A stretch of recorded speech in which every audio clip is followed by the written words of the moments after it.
बस बड़े परेशान बैठे गए हैं। कि माँ जी बत्ती काहे तो काट ली ने ਹੁਣ ਆਖਿਆ ਵੀ ਬਿੱਲ ਦਿੰਦੇ ਸਾਂ ਸਾਨੂੰ ਇਹ ਸਾਲ ਹੋਇਆ ਆਇਆ ਨੂੰ ਬਿੱਲ ਉਹਨਾਂ ਦਾ ਜਾਂਦਾ ਹੈ ਸਾਨੂੰ ਬਸ ਨਜਾਇਜ਼ ਇਵੇਂ ਲੈ ਗਏ ਨੇ ਖੋ ਕੇ ਆ ਮਮਦਲ ਹੀ ਨਹੀਂ ਕਿਤੇ ਖਲੋਂਦਾ ਮਮਦਲ ਹੀ ਇਹਦੇ ਅੰਦਰ ਢੱਡਲੀਆ ਮਾਰੇ ਤੇ ਫੜ ਕੇ ਉਹਨੇ ਨੇ ਪਟਾਕਾ ਹੀ ਬੁਲਾ ਦੇਣਾ ਇੰਦਾ ਨਕਾਪਣੇ ਦਾ।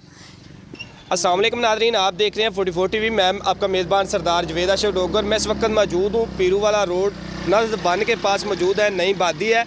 यहाँ पर लोग वापटा के ख़िलाफ़ सरापा एहतजाज है। तो देख सकते हैं कि कसीर तादाद में लोग मौजूद हैं। इनका सिर्फ एक ही कहना है कि हमारी जो लैन है LT है उसको काट लिया गया और गैर कानूनी तरीके से काट लिया गया। बाकी मुकम्मल कहानी इलाकाई लोगों से जानते हैं कि हकीकत में क्या माजरा बना कि वापटा वाले तारे उतार कर ले गए हैं। 28 नवंबर का मेरा मीटर लगा 20 का ਤੇ ਇਹ ਲੈਣ ਉਸ ਤੋਂ ਪਹਿਲੇ ਦੀ ਚਾਲੂ ਸੀ ਜਦੋਂ ਮੈਂ ਇੱਥੇ ਆਇਆ ਮਕਾਨ ਲਿਆ ਬਣਾਇਆ। ਕਿੰਨੀ ਦੇਰ ਪਹਿਲਾਂ ਤੁਸੀਂ ਇੱਥੇ ਬਾਅਦ ਹੈਗੇ ਹੋ? ਮੈਨੂੰ ਤਕਰੀਬਨ 3.5 ਸਾਲ ਹੋ ਗਏ ਨੇ। 3.5 ਸਾਲ ਉਦੋਂ ਲੈਣ ਲੱਗੀ ਹੋਈ ਸੀ? ਹਾਂਜੀ, ਲੈਣ ਮੇਰੇ ਆਉਣ ਤੋਂ ਪਹਿਲੇ ਲੱਗੀ ਹੋਈ ਸੀ। ਇਹ ਇਹਨਾਂ ਨੇ ਮੈਨੂੰ ਬਿੱਲ ਮੀਟਰ ਸ਼ੋਅ ਕਰਕੇ ਬਣਾ ਕੇ ਦਿੱਤਾ, ਡਿਮਾਂਡ ਉਤਾਰ ਕੇ ਮੀਟਰ ਮੈਨੂੰ ਲਾ ਕੇ ਦਿੱਤਾ। ਉਸ ਤੋਂ ਬਾਅਦ ਇਹ ਆਬਾਦੀ ਕੱਚੀ ਆਬਾਦੀ ਆਬਾਦ ਹੁੰਦੀ ਗਈ ਹੈ, ਮੀਟਰ ਇਹ ਲਵਾਉਂਦੇ ਗਏ ਨੇ। ਇਹ ਜਿਹੜਾ ਹੁਣ ਮੌਕੇ ਤੇ ਐਕਸ਼ਨ ਹੈ ਇਹ ਉਦੋਂ SDO ਸੀ ਤੇ ਅੱਛਾ, ਜਿਹੜੇ ਹੁਣ ਐਕਸੀਅਨ ਨੇ ਉਦੋਂ SDO ਹੈਗੇ ਸੀ? ਉਦੋਂ ਇਹ SDO ਸੀ ਔਰ ਇਹਨਾਂ ਦੇ ਦਖਤਾਂ ਦੇ ਤੇ ਆ ਮੁਹੰਮਦ ਅਲੀ ਜਿਹੜਾ ਇੱਥੋਂ ਦਾ ਗੁੰਡਾ ਬਦਮਾਸ਼ ਵਾਪਡਾ ਦਾ, ਇਹ ਸਾਰਿਆਂ ਨੂੰ ਮੀਟਰ ਫਾਈਲਾਂ ਕਰਕੇ ਕਲੀਅਰ ਓਕੇ ਕਰਕੇ ਦਿੰਦਾ ਰਿਹਾ। 20,000 19,000 18,000 ਲੈ ਕੇ ਮੀਟਰ ਲਾਉਂਦੇ ਰਹੇ ਨੇ। ਇਹ ਹੁਣ ਜੀ 8 ਦਿਨ ਹੋ ਗਏ ਨੇ ਜੀ, ਅਸੀਂ ਨਮਾਜ਼ ਪੜ੍ਹਨ ਤੋਂ ਤੰਗ ਆ, ਵਾਸ਼ਰੂਮ ਤੋਂ ਬੱਚੇ ਤੰਗ ਨੇ ਤੇ ਇਹਨਾਂ ਨੇ ਹੁਣ ਤਾਰ 8 ਦਿਨ ਹੋ ਗਏ ਨੇ ਐਕਸ਼ਨ ਨੇ ਗੁੰਡਾਗਰਦੀ ਤੇ SDO ਨੇ ਕਰਕੇ ਤੇ ਲੈਨਮੈਨ ਨੇ ਇਹ ਸਾਡੀ LT 4 ਖੰਭਿਆਂ ਤੋਂ ਉਤਾਰ ਕੇ ਲੈ ਗਏ ਨੇ ਔਰ ਕਈਆਂ ਗਰੀਬਾਂ ਦੇ ਮੀਟਰ ਲਾ ਕੇ ਲੈ ਗਏ ਨੇ। ਜਿਹੜੇ ਮੀਟਰ ਲਾਏ ਸੀ ਮੀਟਰ ਵੀ ਲਾ ਕੇ ਲੈ ਗਏ ਔਰ ਇੱਕ ਤਾਰ ਲੈ ਗਏ 200-300 ਗਜ਼ ਦੀ ਤਾਰ, ਜਿਹੜੀ ਉਹ ਤਾਰ ਬੰਡਲ ਵੀ ਲਾ ਕੇ ਲੈ ਗਏ ਨੇ। ਬਿਜਲੀ ਦੇ ਬਿੱਲ ਹਰ ਮਹੀਨੇ ਪਿੱਛੋਂ ਬਿੱਲ? ਹਾਂਜੀ, ਹਰ ਮਹੀਨੇ। ਇਹ ਮੇਰਾ ਬਿੱਲ ਹੈ ਜੀ, ਇਹ ਚੈੱਕ ਕਰ ਲਓ। 3 ਸਾਲ 3.5 ਸਾਲ ਤੋਂ ਮੇਰਾ ਇੱਕ ਬਿੱਲ ਵੀ ਡਿਫਾਲਟਰ ਹੋਵਾਂ, ਮੈਂ ਇਹਨਾਂ ਦਾ ਦੇਣਦਾਰ ਹਾਂ। ਹਰ ਮਹੀਨੇ ਬਿੱਲ ਆਉਂਦਾ ਔਰ ਤਰੀਕ ਤੇ ਪੂਰੀ ਦੇ ਬਿੱਲ ਤਾਰਦਾ, ਕੋਈ ਇੱਕ ਬਿੱਲ ਨਹੀਂ, ਕੋਈ ਚੋਰੀ ਨਹੀਂ ਅਸੀਂ ਕਰਦੇ। ਮੇਰੀ ਤਾਰ ਵਾਪਡਾ ਵਾਲੇ ਆਣ ਕੇ ਚੈੱਕ ਕਰ ਲੈਣ, ਜੇ ਇੱਕ ਸੂਈ ਦਾ ਨਿਸ਼ਾਨ ਹੋਵੇ ਮੈਂ ਦੇਣਦਾਰ ਹਾਂ। ਇਹ ਨਾ ਇੱਥੇ ਕੋਈ ਚੋਰੀ ਹੁੰਦੀ ਹੈ ਨਾ ਕੋਈ ਇੱਥੇ ਮਸਲਾ ਹੈ।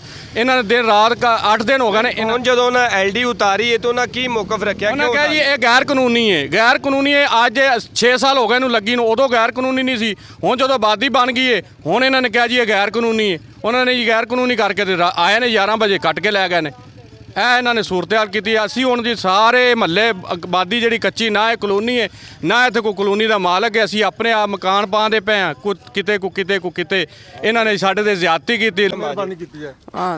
ਮਾਂ ਜੀ ਤੁਹਾਡੀ ਵੀ ਤਾਰ ਕੱਟੇਗੀ? 2.5 ਮੀਟਰ ਮੇਰੇ ਦੇਵਰ ਨੇ ਲਵਾ ਕੇ ਦਿੱਤੇ ਨੇ, ਦੋਵੇਂ ਲੈ ਗਏ। ਲਾ ਕੇ 8 ਦਿਨ ਹੋ ਗਏ ਨੇ, ਬੱਚੇ ਬੈਠੇ ਨੇ ਪਾਣੀ ਤੋਂ, ਨਾ ਕੋਈ ਸਾਨੂੰ ਆਂਢ ਗੁਆਂਢ ਬੱਤੀ ਦਿੰਦਾ, ਨਾ ਕੋਈ ਸਾਨੂੰ ਕਿਸੇ ਨੇ ਪੁੱਛਿਆ ਦੱਸਿਆ। ਅਸੀਂ ਤੇ ਬਸ ਬੜੇ ਪਰੇਸ਼ਾਨ ਬੈਠੇ ਗਏ ਹਾਂ। ਕਿ ਮਾਂ ਜੀ ਬੱਤੀ ਕਾहे ਤੋਂ ਕੱਟ ਲਈ ਨੇ? ਹੁਣ ਆਖਿਆ ਵੀ ਬਿੱਲ ਦਿੰਦੇ ਸਾਂ ਸਾਨੂੰ ਇਹ ਸਾਲ ਹੋਇਆ ਆਇਆ ਨੂੰ ਬਿੱਲ ਉਹਨਾਂ ਦਾ ਜਾਂਦਾ ਹੈ ਸਾਨੂੰ ਬਸ ਨਜਾਇਜ਼ ਇਵੇਂ ਲੈ ਗਏ ਨੇ ਖੋ ਕੇ ਆ ਮਮਦਲ ਹੀ ਨਹੀਂ ਕਿਤੇ ਖਲੋਂਦਾ ਮਮਦਲ ਹੀ ਇਹਦੇ ਅੰਦਰ ਢੱਡਲੀਆ ਮਾਰੇ ਤੇ ਫੜ ਕੇ ਉਹਨੇ ਨੇ ਪਟਾਕਾ ਹੀ ਬੁਲਾ ਦੇਣਾ ਇੰਦਾ ਨਕਾਪਣੇ ਦਾ।